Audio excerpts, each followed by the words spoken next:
Contrary to what tabloid newspapers would have you believe, gamers can tell the difference between video games and reality. The same can't always be said for video games, however. Here are 6 moments where video games messed with reality and our minds. What is going on inside your head, Wayne? He's gone. Just a twisted shell of a man. Batman villain Scarecrow is really into fear. It's kind of his whole deal. God, if you love fear so much, why don't you marry it? Anyway, Scarecrow gets off on exploiting people's greatest fears, and what do gamers fear most of all? That's right, the game crashing when you haven't saved.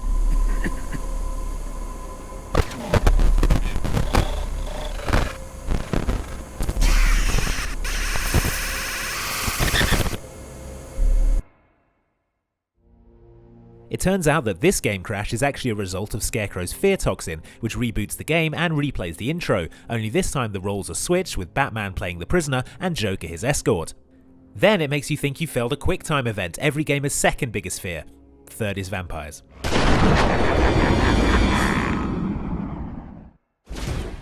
Which one's the middle stick? Very cool and very unsettling, but that initial fake crash is the masterpiece where for a second you truly believe that Scarecrow is able to brick your console. If this is broken, you're buying me another one, Crane. Tell me, what demons do you have left to beat? Show me see. Nice hat. Hi. The original Monkey Island is full of fourth wall breaking moments that blur the line between video games and reality, like the spoof game reload screen when you fall off this cliff, to Guybrush sarcastically admonishing the player when you try to get him to do something stupid. Oh, sure. Walk to the sun. Our favourite though is the guy you find in the scum bar at the start of the game, an incredibly taciturn pirate that responds to everything with the word I until you ask him about Loom, an actual real-world LucasArts adventure game that exists. Then he won't shut up. You mean the latest masterpiece of fantasy storytelling from Lucasfilm's Brian Moriarty? Why, it's an extraordinary adventure with an interface of magic. Shame Loom was rubbish. Jeez, what an obvious sales pitch. Sorry, but on some topics I just get carried away. Optic camouflage, huh? I hope that's not your only trick. You doubt my power. Now, I will show you why I am the most powerful practitioner of psychokinesis and telepathy in the world.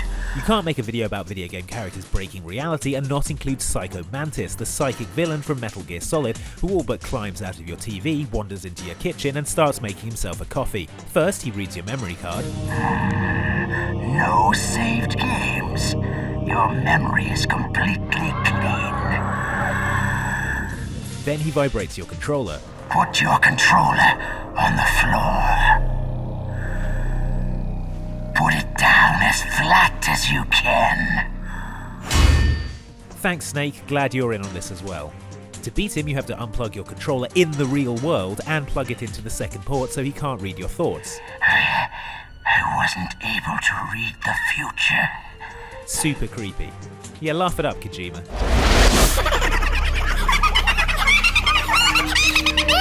What was I supposed to do again? Yeah, doesn't matter. Deadpool is a comic book hero who knows he's in a comic book, so when he shows up in a video game like Marvel vs. Capcom 3, he knows he's in a video game. I get the cover of the next Street Fighter for this, right, Capcom? Right? How is that helpful? Well, for one thing, it means he can yank his energy and super combo bars off the screen and use them to batter his enemies. Hellfire in your face! Feel the love of the hyper combo! And it's a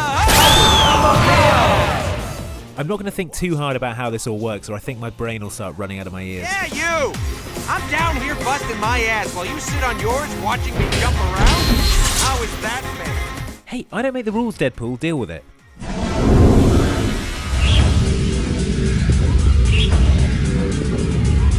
I have many things to tell you, and very little time. Quantic Dream's Omikron, the Nomad soul, begins with the main character talking directly to you, the player, saying he's opened a portal between the game world and your computer, asking you to transfer your soul into his body. I succeeded in opening a breach between my world and yours. Through your computer, you can enter our world and help us. But in order to do this, you must transfer your soul into my body. Do you accept? Press any key to say yes. It's not really a choice if it's press any key to say yes, is it, Quantic Dream? I will take over my body when you leave the game and hold your place for you until you return. I haven't actually played this game for about 15 years. Hope he's not still waiting.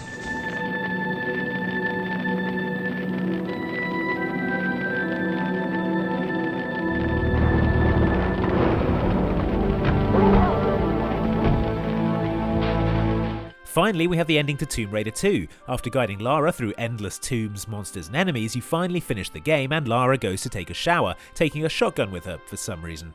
Oh right, the reason is that, unbeknownst to us, all this time we've been watching Lara, she's been aware of it and it's super creeping her out. Still, it's a simple misunderstanding, I'm sure she... Don't you think you've seen enough?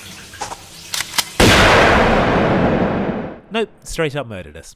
Nice. So, those were 6 video game moments where our reality and the game's reality were in touching distance. Can you think of any more that we missed? Let us know in the comments, subscribe for more videos like this, and we'll see you next time on Outside Xbox. You were recording that, weren't you, player? No. Look, Deadpool, you're gonna have to stop doing that. You're gonna break it.